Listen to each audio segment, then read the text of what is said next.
Bismillahirrahmanirrahim. Alhamdulillahirabbil alamin wassalatu wassalamu ala sayyidina Muhammad iftahina bi rahmatillah adada ma fi ilmillah salatan wa salaman daimaini bidawami mulkillah wa ala alihi wa sahbihi wa man walah.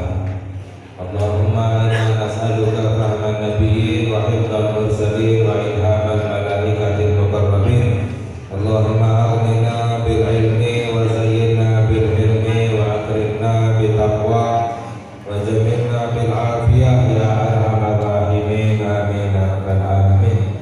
Alhamdulillah, hadirin hadirat, semoga kita mendapatkan curahan rahmat dari Allah Subhanahu wa taala, wabil khusus kepada Al-Khalifah Al-Habib Abdullah bin Husain Al-Attas. Kita doakan semoga beliau diberi kesehatan oleh Allah, dipanjangkan umurnya oleh Allah, diberi keberkahan oleh Allah Subhanahu wa taala. Para habaib, para kiai, para ustaz, guru-guru kita semoga diberi keberkahan oleh Allah Subhanahu wa taala. Amin ya rabbal alamin. Alhamdulillah, segala puji milik Allah. Kita bersyukur kepada Allah pada sore hari ini kita berkumpul bersama karena Allah Subhanahu wa taala. Perkumpulan kita ini adalah berkumpul karena Allah. Sedangkan di dalam hadis qudsi Allah Subhanahu wa taala berfirman, wajabat mahabbati lil mutajalisina fiyya. Allah berfirman di dalam hadis qudsi, wajabat mahabbati, pasti akan mendapatkan cintaku, yaitu orang-orang yang duduk berkumpul bersama karena aku, kata Allah Subhanahu wa taala. Jadi semoga kita mendapatkan cintanya Allah Subhanahu wa taala. Orang yang mendapatkan cintanya Allah tidak akan mendapatkan siksanya Allah Subhanahu wa taala. Alhamdulillah, para ulama menjelaskan bahwa al-Islamu huwal inqiyadu al-zahiri wal imanu huwal inqiyadul batini. Bahwa Islam itu adalah ketundukan dengan zahir.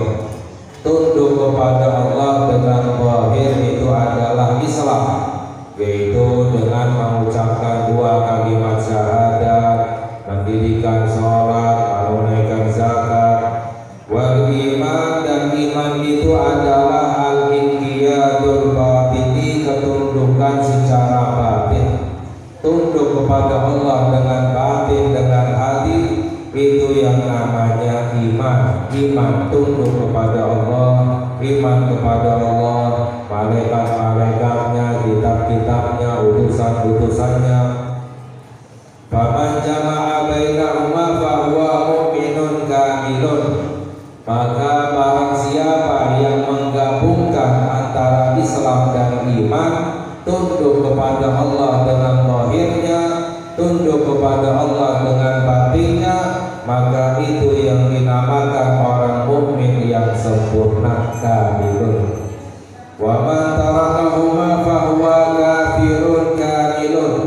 Dan barang siapa yang meninggalkan keduanya, tidak Islam dan juga tidak iman, tidak tunduk kepada Allah dengan zahirnya, tidak tunduk dengan batinnya, maka itu yang dinamakan dengan orang kafir yang sempurna. Jadi ada orang mukmin yang sempurna, ada orang kafir yang sempurna. Naudzubillah min dzalik. Wa man tarakal Islam wahdahu fa huwa mu'minun naqisun. Dan barang siapa yang meninggalkan Islam saja, jadi tidak Islam tapi iman, Islam tapi tidak iman, tidak tunduk dengan zahirnya namun tunduk dengan batinnya, maka itu yang namanya orang mukmin yang naqis, orang mukmin yang kurang, orang fasik, orang mukmin yang fasik yang kurang. Jadi tidak Islam tapi tetap mengucapkan dua kalimat syahadat. Kalau tidak mengucapkan dua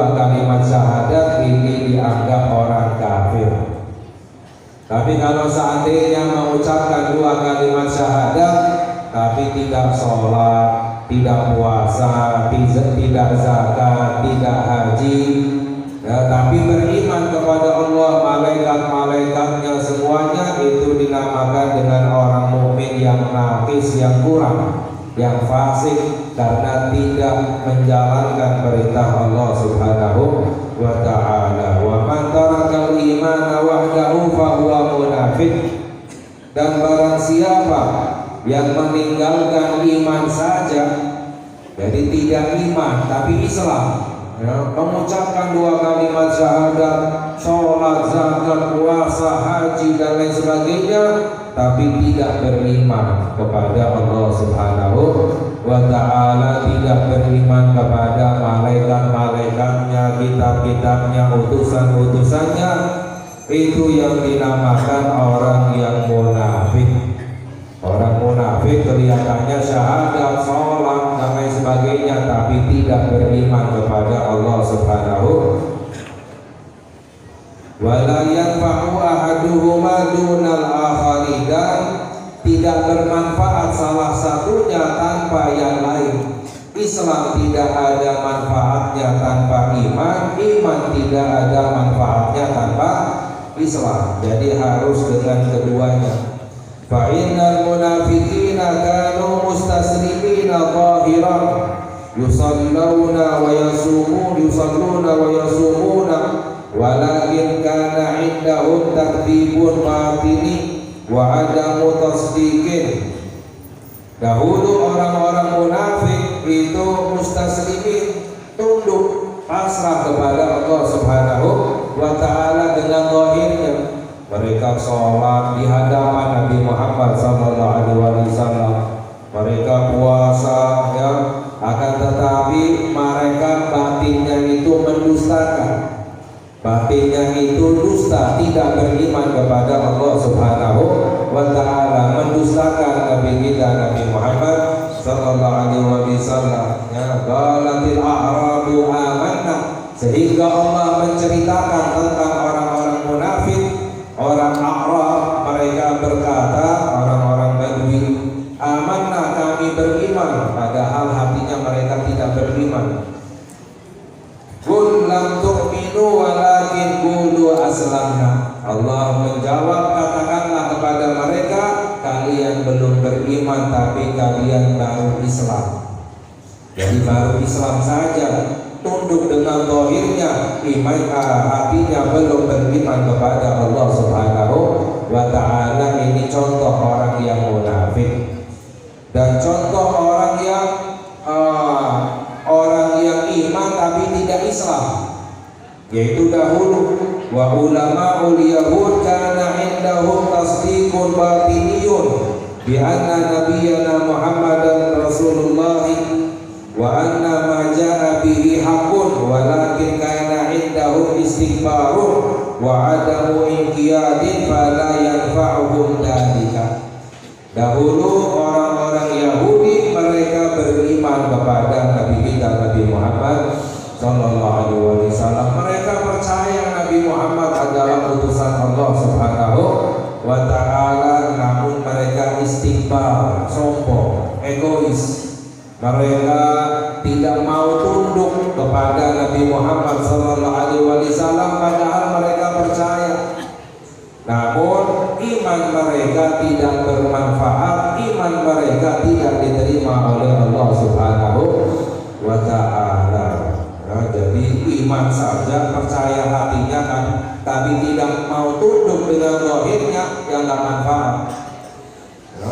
Allah Subhanahu wa ta'ala berfirman, alladzina atainahumul kitaba ya'rifunahu kama ya'rifuna abna'ahum.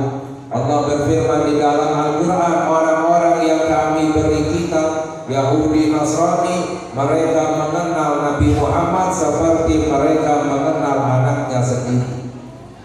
Maknanya apa? Benar-benar tahu siapa itu Nabi kita Nabi Muhammad Sallallahu Alaihi Wasallam. Namun karena kesombongan mereka, sebab mereka sangka Nabi Muhammad dari Bani Israel, ternyata Nabi Muhammad dari orang Arab. Mereka karena Bani paling benci kepada orang-orang Arab. Makanya hati-hati dengan ajakan sekarang ini mengajak kebencian kepada orang Arab. Ini adalah ciri orang-orang Yahudi. Mereka paling benci kepada orang Arab. Tujuannya apa? Untuk menjauhkan kita dari Nabi kita, Nabi Muhammad Sallallahu Alaihi Wasallam. Karena kesombongan mereka, bencinya mereka kepada orang Arab, akhirnya mereka tidak beriman kepada Nabi Muhammad. Padahal orang-orang Yahudi dahulu di Madinah turun-temurun, dari kakek terus ke cucunya, ke cicitnya, sengaja pindah ke kota Madinah dari Palestina untuk menunggu datangnya Nabi Muhammad Sallallahu Alaihi Wasallam. Sebab ada di dalam kitab Taurat dan Injil, tapi mereka nyangkanya dari Bani Israel. Ya, akhirnya mereka mendustakan, iman mereka tidak diterima oleh Allah Subhanahu wa Ta'ala. Ini menunjukkan apa? Islam dan iman itu harus digabungkan. Nah, berkata Qala Sayyiduna Habib Abdullah bin Qasim Al-Aqas nafa'anallahu bihi, keramat Imam Bogor yang makomnya di hadapan kita. Beliau Al-Habib Abdullah bin Qasim Al-Aqas, beliau berkata, Al-hikmatu fi kauni syahadatain ruknan wahidan min arkanil Islam. Apa hikmahnya dua kalimat syahadat satu rukun daripada rukun Islam? Rukun Islam itu yang pertama adalah syahadat bahwa tidak ada Tuhan selain Allah dan Muhammad adalah utusan. Mengapa dua kalimat syahadat dijadikan satu rukun? Ya, mengapa rukun Islam itu yang pertama bersyahadat bahwa tidak ada Tuhan selain Allah, yang kedua bersyahadat bahwa Nabi Muhammad adalah utusan. Tapi mengapa digabungkan? Ya, berkata Sayyidina Habib Abdullah bin Qasim Al-Aqas bahwa hikmah dua kalimat syahadat dijadikan satu rukun dalam rukun Islam, la yasihu infikaku ahadihima anil akhar, tidak bisa dilepas salah satu dari yang lain. Dua kalimat syahadat tidak bisa dilepas. Ya. Bagaimana anna syahadatan lillahi ta'ala haqiqatan? Karena syahadat bahwa tidak ada Tuhan selain Allah ini adalah hakikat. Bersaksi bahwa tidak ada Tuhan yang berhak disembah kecuali Allah ini adalah hakikat. Ya, hakikat bahwa tidak ada Tuhan selain Allah. Wa anna wa li Rasulillahi sallallahu alaihi wasallam syariatan, dan bersyahadat bersaksi bahwa Nabi Muhammad adalah utusan Allah ini adalah syariat. Ya, bukan hakikat tapi syariat, perintah Allah Subhanahu. Kalau Allah nggak perintahkan ya nggak wajib istilahnya. Tapi karena perintahnya Allah bahwa kita harus bersyahadat Nabi Muhammad adalah utusan Allah Subhanahu, syariat. Tapi kalau bersaksi bahwa tidak ada Tuhan selain Allah adalah hakikat. Ya. Jadi maknanya apa? Wasyari'atu la tanfaku anil haqiqah. Jadi hikmah dua kalimat syahadat satu rukun, ya, hikmahnya adalah syariat tidak bisa lepas daripada hakikat. Ya, syariat tidak bisa lepas dari hakikat. Ada orang mau hakikat tapi tidak mau syariat, nggak bisa. Ada orang mau syariat tapi tidak mau hakikat, nggak bisa. Hakikat dan syariat itu satu, tidak bisa dilepas. Sebagaimana dua kalimat syahadat ada di dalam satu rukun, yaitu rukun Islam yang pertama.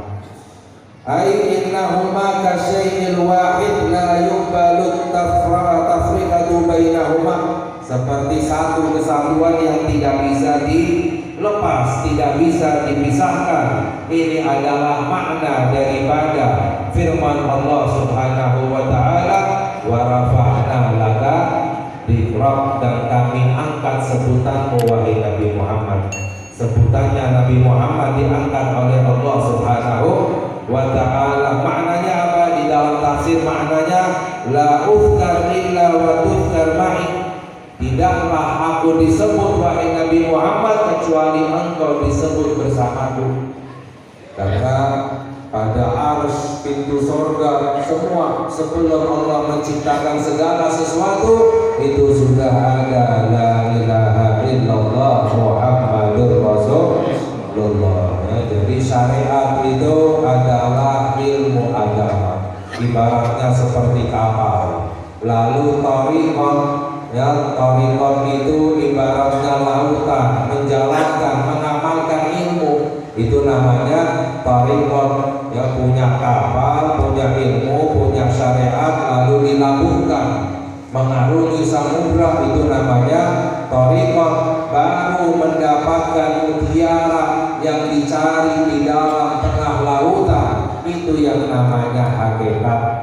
Ya, hakikat itu apa? Ma'rifah, mengenal Allah Subhanahu wa ta'ala harus melalui syariat thariqah baru hakikat. Ya, ini yang dijelaskan bagaimana pemahaman para wali-wali, di antaranya adalah Sayyiduna Habib Abdullah bin Muhsin Al-Attas radhiyallahu taala anhu, yang kita tahu sekarang ini banyaknya keramatnya beliau, tapi padahal ilmunya beliau luar biasa, ilmu laduni yang datangnya langsung dari Allah Subhanahu wa ta'ala. Semoga Allah memberikan keberkahan kepada kita, ya Allah, jadikan kita hamba-hamba yang dimuliakan oleh Allah dunia dan akhirat. Amin ya rabbal alamin. Wa sallallahu ala sayyidina Muhammad wa ala alihi wa sahbihi wa sallam. Walhamdulillahi rabbil alamin.